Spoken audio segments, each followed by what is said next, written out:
सागवान। सागवान का आबाई इलाका जनूब मशरकी एशिया है।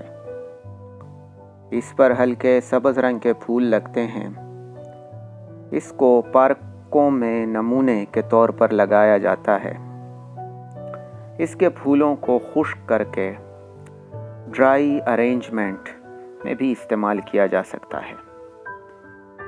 इसकी लकड़ी बहुत पायदार होती है। अफ़ज़ाइश बज़रिए बीज की जा सकती है, लेकिन उगाव बहुत कम होता है। बीज को अगर बहते पानी में 1 हफ्ते के लिए भिगोया जाए तो उगाव की शरह में खातिर खा इजाफा किया जा सकता है। पौधे का कद 70 फीट तक होता है। इसकी लकड़ी बहुत मजबूत होती है। इस पर दीमक का हमला नहीं होता।